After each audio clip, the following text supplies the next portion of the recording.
j'interviewe monsieur Freeman en live et en direct. Bonjour Freeman. Si, j'étais à la FNAC tout à l'heure. J'ai vu son album, pochette rouge, tout ça, machin, nanana, je vais écouter. Parce que moi j'avais écouté que celui d'avant et j'ai pas connu celui qui vient de sortir. Donc je dis d'abord que tu puisses parler de ce projet-là. C'est un projet qui me tenait à cœur en fait parce que vu les circonstances, c'est-à-dire ce qui se passe aujourd'hui, disons que le titre de En haut la misère paye, j'ai eu l'impression qu'il était passé un peu inaperçu et je me suis dit finalement peut-être que c'est un bon terme à garder à long terme justement et m'en servir à chaque fois en gardant le même titre, c'est-à-dire En haut la misère paye, parce que finalement il n'y a rien qui change au bout de toutes ces années-là qu'on a l'impression de combattre dans le vent.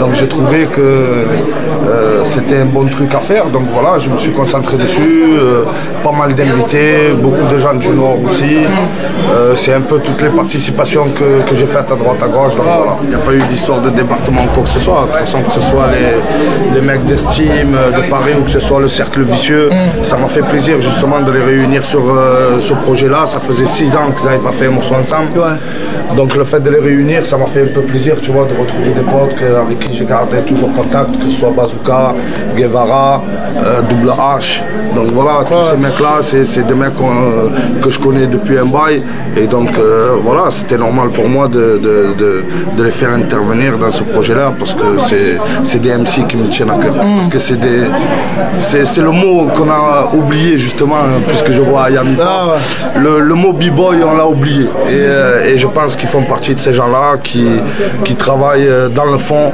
et pour le vrai hip-hop. Donc voilà, ça m'a fait plaisir de les ramener dans ce projet. Et toi, quand on dit par exemple, par rapport, tu parlais du hip-hop, quand on dit que le hip-hop il est mort, ça t'évoque quoi? Quand on dit ouais, le hip-hop il est mort, il n'y a plus que des rappeurs, ça rappe, mais il n'y a pas de hip-hop, ça t'évoque quoi? Comment te dire? D'un côté, je comprends. Parce que si on doit parler, alors il y a deux différentes manières de penser comme tu as parlé. C'est-à-dire il y a les vrais gens qui disent bon, la vision du vrai hip-hop, celle qu'il y avait avant, elle n'y est plus. Oui, c'est sûr. Quand on parle hip-hop, ça veut dire il y a 4 disciplines.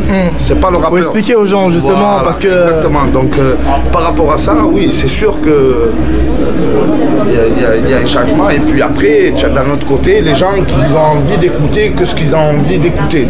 Donc il faut séparer les choses. L'essentiel pour moi, c'est qu'on puisse nous donner le moyen de s'exprimer aussi, autant que les autres.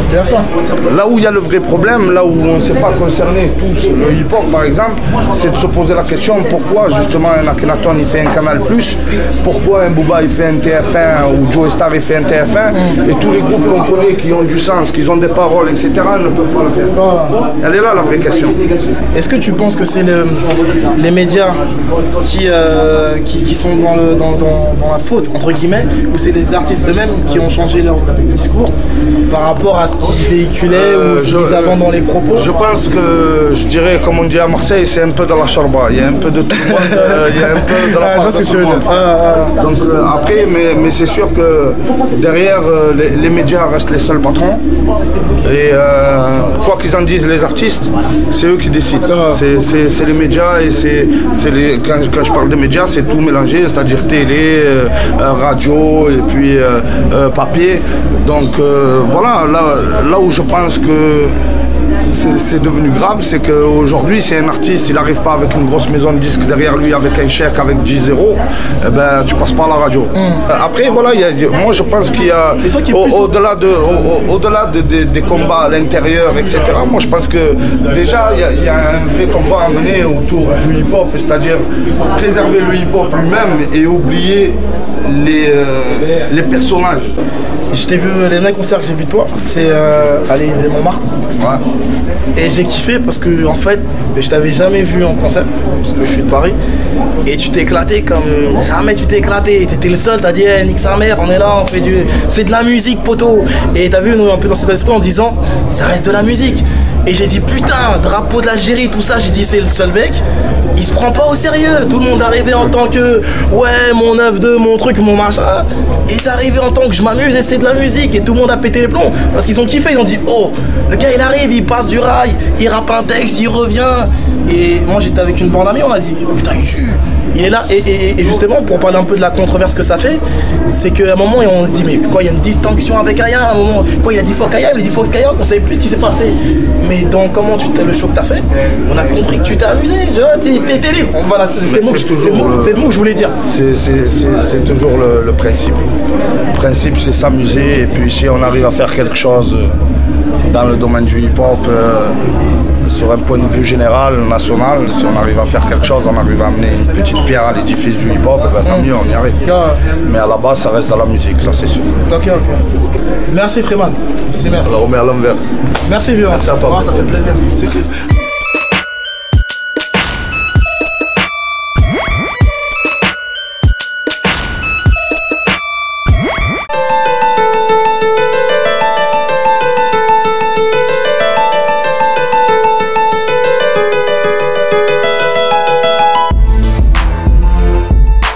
Bienvenue dans le Larsen Project, je suis avec Lilou et nous sommes là pour vous présenter un nouveau talent donc qui se nomme Hutch. Hutch, comment on va? Bonjour à tous. Check ça déjà. Salut, enchanté. Donc Hutch, première question, ça fait combien de temps que tu rappes et comment t'es rentré dedans en fait? Alors en fait le rap c'est venu récemment. Et là que j'ai commencé à rentrer dans la musique par le biais de la composition, donc par le beatmaking, ça fait déjà 5 ans. Donc j'ai commencé de manière un peu confidentielle et au fil du temps, on va dire que j'ai commencé à présenter des productions à des artistes, ça a intéressé du monde et c'est comme ça que je me suis fait connaître. Donc aujourd'hui t'es passé à l'interprétation. Voilà, exactement. Donc, qu'est-ce que tu peux nous expliquer un petit peu ce que tu fais? En fait, depuis le début, moi j'ai toujours écrit, on va dire, de manière en sous-marin, en cachette pour moi et tout. Et puis on va dire que j'ai au fil du temps cette passion, elle s'est mise en avant, on va dire, et poussée par les collègues, les autres rappeurs que j'ai pu rencontrer. Ils m'ont dit ils m'ont poussé, on va dire, ils m'ont motivé pour exprimer ça. Et donc j'ai mis en chanson un petit peu tout ce que j'avais écrit ces dernières années. Et donc je prépare d'autres chansons, dont un album donc, qui devrait sortir au mois de septembre 2009. D'accord. Et au niveau de ton style, c'est quoi? C'est hardcore, posé, mélancolique, comique, c'est quoi? Style, c'est tous les styles, c'est-à-dire tout le monde doit se reconnaître dans ce que je rappe, du 16 au terre-terre, peu importe où tu te trouves en fait, tu peux te reconnaître dans ce que je raconte. C'est les émotions, c'est du vécu, c'est les choses que chacun et chacune pourrait vivre au quotidien en fait. Ça s'adresse à tout le monde, vraiment tout le monde. Et tu fais toujours tes prods pour toi-même? Voilà, donc le concept Hutch, c'est tout fait maison. C'est très rare que je sous-traite à d'autres personnes parce que je suis assez exigeant en fait et je me suis rendu compte qu'on n'est jamais mieux servi que par soi-même. Et donc tu as un MySpace et un Skyblog pour qu'on aille voir tout ça? Alors voilà, le MySpace, donc www.myspace.com/Hutch, H-U-T-S-H. Hutch, premier acte, donc n'oubliez pas, hein, c'est le CD de Hutch. Donc si vous êtes vous aussi chanteur, rappeur, danseur, n'hésitez pas, controverse@hotmail.fr. On vous attend. Ciao.